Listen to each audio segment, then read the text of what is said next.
The National News Desk, locally covered, nationally connected. We're launching today down in New Orleans. We're first and foremost really focusing on those worst of the worst criminals. Immigration enforcement operations in full swing from the Big Easy to the Twin Cities. The number of arrests for the White House and what they're aiming for. My administration has taken historic action to lower costs for American consumers, protect American auto jobs, and make buying a car much more affordable for countless American families. Bringing down costs for new cars, how much money consumers could save after President Trump's new auto market executive order.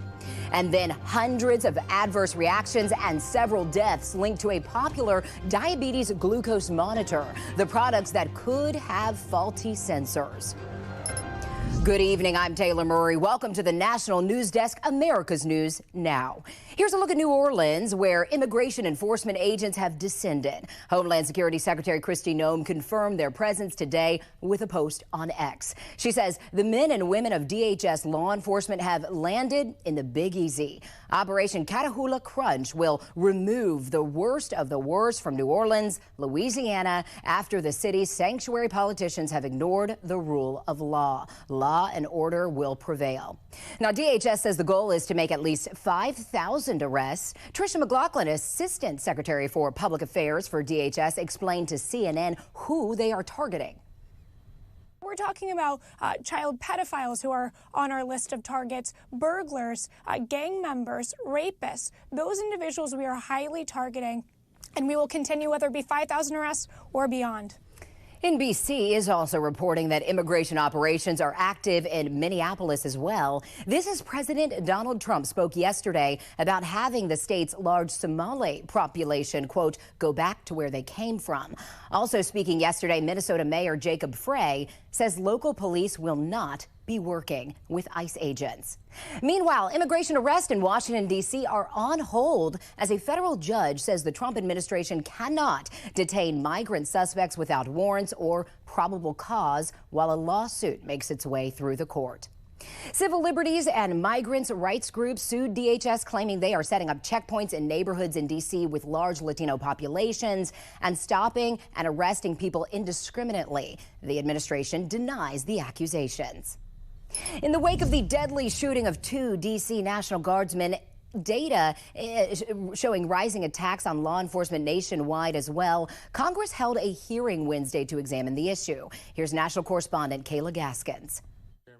Thank you, Mr. Chairman. The House Homeland Security Committee meeting Wednesday on Capitol Hill to examine the surge in threats and violent attacks on law enforcement at the local, state, and federal level. What we are seeing today is unprecedented in scope and intensity. The hearing comes as concerns are growing that political anger over President Trump's crime crackdown and immigration policies is increasingly being taken out on the rank and file officers and agents who enforce them, such as the shooting of two National Guardsmen in D.C. last week. Those who wear the badge are human beings whose dedication to safeguarding our country should never make them targets. Last year, 352 law enforcement officers were shot in the line of duty. 50 were killed. The Department of Homeland Security data shows an 1,100% increase in assaults and violence on ICE agents. Calling officers Nazis and Gestapo, it better stop right now. You are inflaming dangerous circumstances. Like this from Texas Democrat Jasmine Crockett. When I see ICE, I see slave patrols. Also, Minnesota Governor Tim Walz comparing law enforcement to Hitler's secret police. Donald Trump's modern-day Gestapo is scooping folks up off the streets. And this from Illinois Governor J.B. Pritzker. I do not invoke the specter of Nazis lightly. I'm watching with a foreboding dread what is happening in our country right now. There is no Nazis acting in the law enforcement community of this country, and we are certainly not living in 1939 Germany. Democrats pushing back on the mostly one-sided criticism of Wednesday's hearing by bringing up the violence of the riots at the U.S. Capitol on January 6th, 2021. Their statements about protecting police officers are hypocritical. And Taylor, law enforcement experts say these threats add to existing recruitment and retention challenges and pose serious national security concerns. Now, Kayla, Homeland Security Secretary Kristi Noem will go before that same committee next week. What are we expecting from that? Well, during today's hearing, Democrats on the committee accused Secretary Noem of avoiding their oversight. We do expect some tough questions from those Democrats, especially on the ICE operation still underway across the country. The secretary will also likely be pressed with questions on the travel bans Trump is calling for. These bans were coming in light of the suspect in the National Guard shooting, who came to the U.S. after the fall of Kabul and has a history of helping U.S. forces with their work in Afghanistan, but the administration says he wasn't properly vetted for entry into the United States. Trump is also calling for visa reviews. Noem claims 50% of the immigration visas in Minnesota are fraudulent, vowing to investigate, so that will likely come up, Taylor, next week as well. In Washington, D.C., Kayla Gaskins, thank you. President Trump is pardoning Texas Democratic Representative Henry Cuellar and his wife Imelda, both of whom were facing conspiracy and bribery charges. In a post on social media, Trump accused former President Biden of weaponizing the Justice Department against the congressman. Trump said Cuellar, quote, bravely spoke out against open borders. The president also shared a letter sent to him by Cuellar's daughters asking him to review the case. Congressman Cuellar says the pardon gives him a clean slate. I want to thank President Trump for this action that he took. On behalf of my wife and my family, I want to say thank you. I think the facts have been very clear about this, but I would also say I want to thank God for standing during this very difficult time with my family and I. Cuellar and his wife were indicted in May of last year, accused of accepting nearly $600,000 in bribes from foreign entities. Cuellar claims they are innocent and that the pardon comes with no strings. He filed for re-election in South Texas today as a Democrat. Former special counsel Jack Smith is being asked to privately testify before the House Judiciary Committee this month. Chairman Jim Jordan saying he issued a subpoena for testimony and documents related to Smith's prosecution of President Trump and his co-defendants. Smith's attorney said they're disappointed Smith's original offer to testify publicly was denied. Well, no compromise on ending the war in Ukraine was reached during those talks between Russian President Vladimir Putin and the U.S. delegation. The bilateral meeting, which lasted nearly 5 hours, took place on Tuesday in Moscow. U.S. envoy Steve Witkoff, along with President Trump's son-in-law Jared Kushner, took part in talks to try to broker a peace deal. A Russian official called this meeting constructive, but they could not reach a compromise on territorial issues. Meanwhile, Trump aides will meet with top Ukrainian negotiators Thursday in Miami for more peace talks, according to the Associated Press. And as the peace talks played out in Russia, there are fears that financial wrongdoings within Ukraine could hurt its credibility with allies. Our fact-check team looked into the allegations.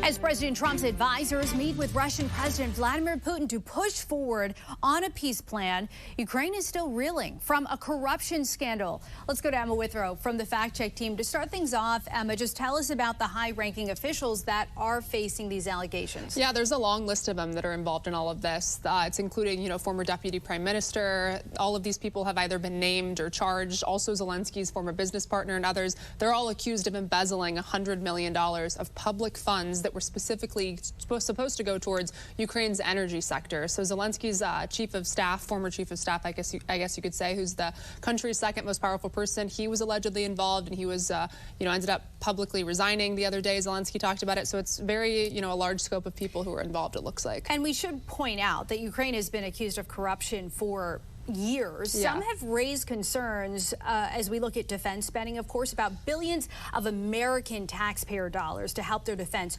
What is the possible impact of this on peace negotiations? So it's tough to predict exactly what could happen, but just as far as how this could damage, Ukraine's relationship with its allies is important to note, and it kind of goes entirely against the anti-corruption campaign pledges that Zelensky ran on and vowed to uphold when he was running for, president. It also gives the Kremlin a little bit more of an opportunity to point to Ukraine and say, see, they are corrupt. This has been said for a long time, which could weaken Ukraine's negotiating power. So lots of contributing factors, and we'll just have to see how it plays out in the coming weeks. A lot of moving parts. We'll see how it comes together. Absolutely. Thanks. Emma, thank you so much. And for more on this Fact Check Team topic, including links to Emma's sources, scan the QR code or visit thenationaldesk.com.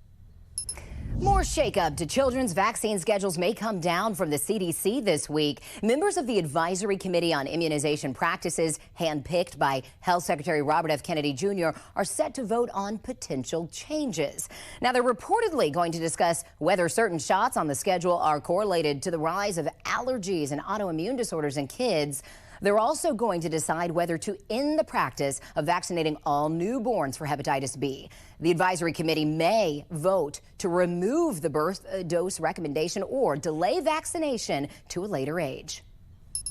House Republicans are getting some reinforcements after Congressman-elect Matt Van Epps won last night's special election in Nashville, Tennessee. Late race polls showed the race to be within the margin of error, something Democratic challenger Afton Bain says she can build on. But Van Epps won by close to 10 points, leading House Speaker Mike Johnson to say the district did not move to the left. The Cook Report rates that district as an R+10. He won by 9 points in a special election. That's actually right on target and what would be expected. The South has something to say. I think if you can't write off the South, you can't write off candidates like me, you can't write off communities that have been disinvested in. And while they've been scapegoating and terrorizing, we've been building, we've been organizing, and we're not going to stop. Speaker Mike Johnson went on to say he expects to swear Congressman-elect Van Epps in by the end of the week, giving Republicans 220 members for the rest of the year. Republican Congresswoman Marjorie Taylor Greene will be resigning in January. Coming up, a stunning announcement that could impact millions of people who get SNAP benefits, the looming threat to cut federal funding. Then the cheese sold around the country that's being taken off shelves for possibly containing pieces of metal. Plus, Secretary of War Pete Hegseth speaks out for the first time about controversial follow-up strike on a suspected drug boat. We'll be right back.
President Donald Trump is making sure gasoline is the preferred fuel for American cars once again. This afternoon, he signed an executive order eliminating rules set by former President Joe Biden, who sought to turn the industry towards electric vehicles. Now, the president says this change alone will save American consumers thousands of dollars on their next car. These policies forced automakers to build cars using expensive technologies that drove up costs, drove up prices, and made the car much worse. The action is expected to save the typical consumer at least $1,000 off the price of a new car, and we think substantially more than that. He also said that while he won't reimburse losses by the car makers over the last few years, he expects auto companies to do very well in the future with these changes. President Trump says that Ford and Stellantis will be investing billions of dollars back into the American industry, creating as many as 4,000 new jobs in the coming years. Several states are scrambling following a new threat from the Trump administration. The Secretary of Agriculture says 21 states, all run by Democrats, have refused to comply with an order to share data on SNAP recipients. Therefore, federal dollars to the program could be halted in a matter of days. National correspondent Christine Frizzell has the details.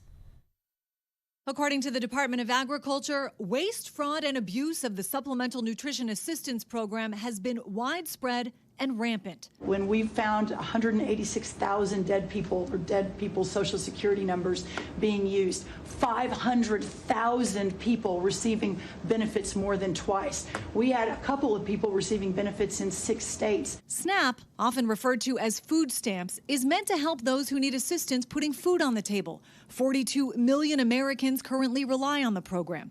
Agriculture Secretary Brooke Rollins announcing federal funding will be cut next week to 21 Democratic-led states which have not complied with a request for data on SNAP recipients to be turned over to her agency. New York Governor Kathy Hochul responding, why is the Trump administration hell-bent on seeing people go hungry, as other Democrats have for months slammed the cuts already in place? We're going backwards on hunger.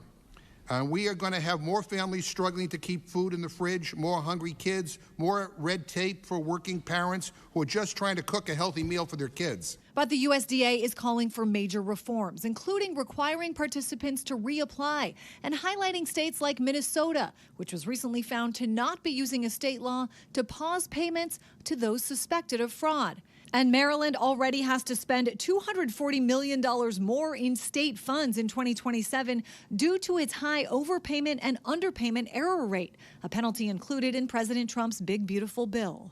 Under President Biden, the program saw its largest permanent increase, with some changes slammed by Republicans. We saw $524 million of SNAP benefits being used at fast food restaurants in only 9 states. And guess what, Stuart? Those 9 states are blue states. Yeah. That's a lot of money on nuggets and fries. More than a dozen states have sued the Trump administration, arguing the data request is illegal and is actually the White House attempting to access information on undocumented immigrants. Secretary Rollins says the federal money will start being withheld next week.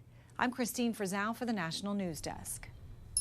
A warning for patients using glucose monitors made by Abbott Diabetes Care. The company is issuing a medical device correction because of malfunctioning sensors. This comes after hundreds of adverse events and at least 7 deaths were potentially associated with the error. This is according to the FDA.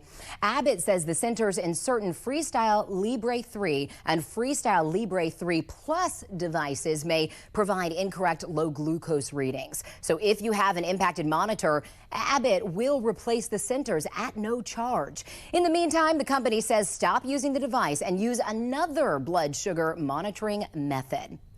Another recall to tell you about, this one involving shredded cheese. More than 1 million bags sold at Walmart, Publix, and Aldi are being recalled for possibly containing fragments of metal. The FDA says the cheese is manufactured by Ohio-based Great Lakes Cheese Co. and sold under major retail brands like Great Value and Happy Farms. Now, most of the recall includes low-moisture part-skim mozzarella shredded cheese, along with Italian-style, pizza-style, and other blends. Also, if you have Pecorino Romano in your fridge, listen up. The popular cheese sold by 5 different brands was recalled because it may be contaminated with Listeria monocytogenes, which can induce listeria if ingested. The affected brands here are Ambriola, Locatelli, Members Mark, Pina, and Boar's Head. We have reporters all across the country, and your neighborhood's covering issues that matter to you. We're taking the pulse of America, and we start in Utah, where there are growing calls to regulate a dangerous kratom extract.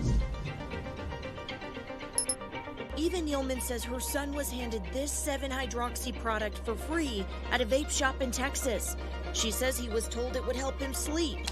Then, after just 2 months of taking kratom, he took 2 of these tablets and fell asleep and never woke up. Her son Connor was only 26. Eva says he didn't know what he was taking, just that it was sold over the counter and marketed as safe. She later learned it was a synthetic extract much stronger than typical kratom. This stuff will kill your kids. It'll kill you. It needs to be regulated. The Utah Poison Control Center says Connor's story fits the troubling trend they are seeing here. Calls involving Kratom products doubling.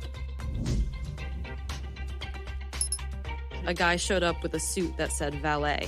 This 49-year-old Providence mother, who asked to remain anonymous, says she arrived at the hospital around 7:30 in the morning, exhausted and focused on her daughters, who arrived there overnight.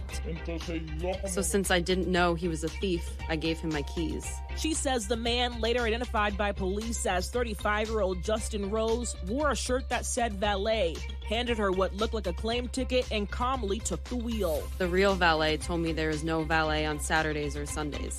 They didn't even know who I could have given my keys to. She called 911 immediately. Police say the stolen vehicle was spotted on Sassafras Street, and when officers approached, Rose sat up in the driver's seat, hit a cruiser, and took off. The pursuit ended in Cranston, Rose crashing into an embankment along Wellington Avenue. Well, in a time of mass production, AI, and robots, America's oldest bicycle manufacturer is still making bikes the old-fashioned way. Worksman Cycles, started in 1898, handcrafts every bike and trike they put out. And according to a Worksman salesman, they sell their products to some of the biggest companies in the world. We work with every company that you could think of for the most part. Any product you could think of. You go to Walmart and go shopping, Walmart uses our trikes in their distribution centers. You go to Target, Target uses our trikes. You see a Tesla on the road, they use our trikes in that factory in Texas and California. So there's a good chance Worksman played a part in some of the gifts you're giving this holiday season. All right, coming up, new details about the follow-up drug boat strike in the Caribbean. The Secretary of War explains who ordered it and if there were any survivors right after this.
Both Democrats and Republicans in Congress are criticizing Secretary of War Pete Hegseth for his responses to news reports that the U.S. military carried out a follow-up strike on a suspected drug boat in the Caribbean, killing survivors, and that a full investigation should be coming.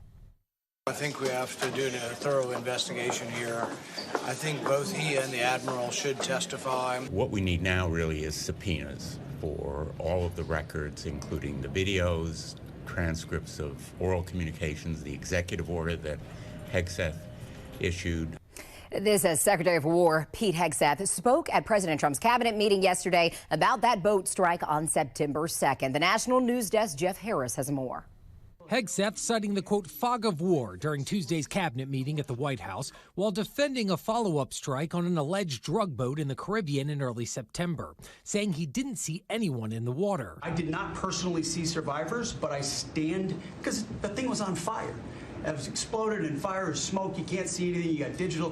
This is called the fog of war. Hegseth answering questions for the first time since the Washington Post published an article claiming he issued a verbal order to, quote, kill everybody on the boat, saying he didn't stick around for the second strike and the admiral in charge, Frank Bradley, made the right call. A couple of hours later, I learned that commander had made which he had the complete authority to do, and by the way, Admiral Bradley made the correct decision to ultimately sink the boat and eliminate the threat. Similar to his comments while aboard Air Force One Sunday, President Trump continuing to back Hegseth, telling reporters he didn't know anything about the strike. I didn't know anything about people. I wasn't involved in it. I knew they took out a boat. The White House is facing growing pressure from Congress over the legality of the U.S. military strikes in the Caribbean, which the administration says is to destroy boats carrying illegal drugs. Officials citing a combination of a few different laws aside from the president's constitutional authority, including the Maritime Drug Law Enforcement Act, the Drug Trafficking Vessel Interdiction Act, and the designation of some Latin American drug cartels as foreign terrorist organizations. I want those boats taken out, and if we have to, we'll attack on land also, just like we attack on sea. Now, in response to the strikes and report from the Post, both the House and Senate Armed Services Committees announcing they'll be conducting oversight into the action being taken in the Caribbean. Some lawmakers defending the strikes, while others say Hegseth is shifting blame. It was a viable, lawfully targeted enemy combatant vessel. That is a terrorist. Those folks have been designated as terrorists by the State Department, and they're viable targets. Hegseth trying to shift the blame and make Admiral Bradley the fall guy ought to be reason to ask for his resignation or fire him. He should be gone. Now, on Thursday, Admiral Bradley is expected to provide a classified briefing to senior members of the House and Senate Armed Services Committees. He's expected to address the follow-up strike on September 2nd and other incidents as well. I'm Jeff Harris reporting from Washington.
Animal protection officials in Virginia say they got a very unusual call Saturday. An officer was dispatched to an ABC store and found signs of a break-in, the suspect turning out to be a drunk raccoon passed out in the bathroom. Now, the officer took the suspect back to sober up before questioning. All right, praying that raccoon gets the help he needs. Thanks for joining us.